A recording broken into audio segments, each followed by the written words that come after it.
Hello সবাইকে। তো আমি আজকে চলে এসেছি দুইটা রেসিপি নিয়ে, চিকেন চিজ বল এবং চিকেন নাগেটস, একদম ঘরোয়া উপকরণে। চলুন উপকরণগুলো দেখে নিই। প্রথমে লাগছে হাড় ছাড়া মুরগির মাংস, এরপরে ধনিয়া পাতা যেটা অপশনাল, এরপর আমি নিয়েছি পাউরুটির কয়েক পিস, তারপরে নিয়েছি কাঁচা লঙ্কা, কয়েক কোয়া রসুন এবং দুইটা পেঁয়াজ, আর নিয়েছি সেদ্ধ আলু। এরপরে সবগুলো উপকরণ একসাথে ব্লেন্ডারে ব্লেন্ড করে নিয়েছি এবং সেই মিশ্রণের মধ্যে দিয়ে দিয়েছি আদা জিরা বাটা, তারপরে লবণ, লঙ্কার গুঁড়ো, জিরা গুঁড়ো, সামান্য একটু ধনিয়া গুঁড়ো এবং গন্ধ না আসার জন্য একটুখানি গরম মশলার গুঁড়ো দিয়েছি, আর দিয়েছি কর্নফ্লাওয়ার। কর্নফ্লাওয়ারটা কিন্তু দিতে হবে, না হলে আপনার এর পরিবর্তে ময়দা ইউজ করতে পারেন, এটা হচ্ছে বাঁধনের জন্য। তারপরে হাত দিয়ে খুব ভালোভাবে মেখে নিয়েছি। এরপরে আমি নিয়েছি চিজগুলো এরকম ছোট ছোট কিউব করে কেটে নিয়েছি, কারণ এর আগে আমি একবার বড় করে দিয়েছিলাম বড় পিস ভিতরে, আর সেটা ভেতর থেকে বের হয়ে আসছিল, দেখতে ভালো লাগেনি। এই জন্য এবার আমি ছোট ছোট কিউব করেছি। আর দেখুন, মিশ্রণ থেকে আমি একটুখানি হাতে নিয়ে, তার আগে আমি হাতে একটু তেল দিয়ে নিয়েছিলাম যাতে এই বলটা স্মুথ হয়। তো তার মধ্যে আমি এই যেভাবে দেখিয়ে দিলাম, চিজের কিউবগুলো ভিতরে দিয়ে আমি সবগুলো বল বানিয়ে নিয়েছি। এরপরে ওই একই মিশ্রণের মধ্যে আমি আরেকটু পাউরুটির গুঁড়ো অ্যাড করে নিয়েছিলাম যাতে ডোটা আরেকটু শক্ত হয়, এটা চিকেন নাগেটসের জন্য। তারপরে আমি একটা প্লেটের মধ্যে এভাবে একটু তেল স্প্রেড করে নিলাম যাতে মিশ্রণটা স্প্রেড করতে পারি। এই কাজটা আপনারা ট্রেতেও করতে পারেন, মানে যেখানে আপনাদের কাটতে সুবিধা হয়।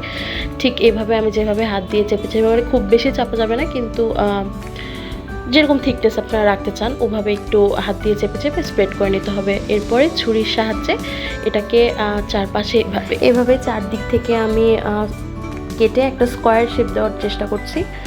তারপর আমি নাগেটসের শেপটা দিব আসলে। তো চারপাশ থেকে আমি যে অংশটা কেটে বাদ দিচ্ছি এটা আসলে আমি বাদ দিব না, পুরোটুকু দিয়েই আমি নাগেটস বানাবো। এটা আমি পরে আবার স্প্রেড করে ওটা দিয়ে নাগেটস বানিয়ে নিব।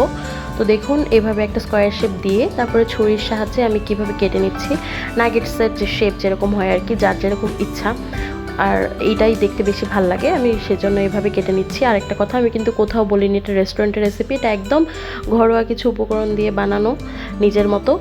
আর এই যে দেখুন, আমার নাগেটসগুলো বানানো হয়ে গেছে, এভাবে আমি শেপ দিয়ে নিয়েছি। এরপর একটা বাটির মধ্যে একটা ডিম ফেটিয়ে নিতে হবে, তারপরে ডিমের গোলার মধ্যে এই নাগেটসের টুকরোগুলো দিয়ে ওইটাকে একটু ভালোভাবে ডুবিয়ে নিতে হবে। এটা আমি হাত লাগাচ্ছি না, চামচের সাহায্যে করছি সুবিধার জন্য। তারপরে এখানে আমি ব্রেড ক্রাম্পস নিয়েছি, মানে এখানে আমি টোস্ট বিস্কিটটা ব্লেন্ড করে নিয়েছি, ওভাবে আমি বানিয়ে নিই ব্রেড ক্রাম্পস।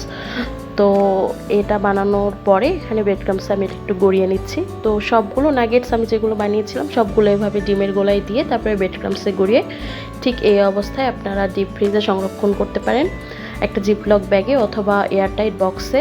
অনেক দিন পর্যন্ত এটা ভালো থাকে। আমি তো এভাবে, মানে কষ্ট যখন করি একদিনেই করি আর কি, এভাবে বানিয়ে অনেক দিনের জন্য রেখে দিই, যখন ইচ্ছা বের করে ভেজে খাই। নাগেটস তো রেডি হয়ে গেল, কিন্তু চিকেন বলগুলো এখনও রেডি হয়নি। এগুলোর জন্য দেখুন, একটা পাত্রে আমি জলটা গরম করে নিয়েছি, খুব বেশি ফুটন্ত গরম করিনি, হালকা একটু গরম হওয়ার পরে আমি বলগুলো দিয়ে দিয়েছি। একদম 5 থেকে 6 মিনিট এভাবে বয়েল করে নিলেই রেডি কিন্তু চিকেন বলগুলো। তারপরে জল ঝরিয়ে আপনারা ওভাবে এয়ারটাইট বক্সে সংরক্ষণ করতে পারেন ফ্রিজে। আর আমি ভেজে নিলাম বলগুলো আপনাদেরকে দেখানোর জন্য কতটা সুন্দর হয়েছে। এই যে ভিতরে চিজটা গলে গেছে। তারপরে আমি এই যে এইভাবে সাসলিকের কাঠির মধ্যে ঢুকিয়ে সার্ভ করে দিয়েছি। তো দেখতে খুব বেশি ভালো না হলেও টেস্ট কিন্তু খুব ভালো হয়েছিল, আপনারাও ট্রাই করতে পারেন। কেমন লাগলো রেসিপিটা অবশ্যই জানাবেন। টাটা।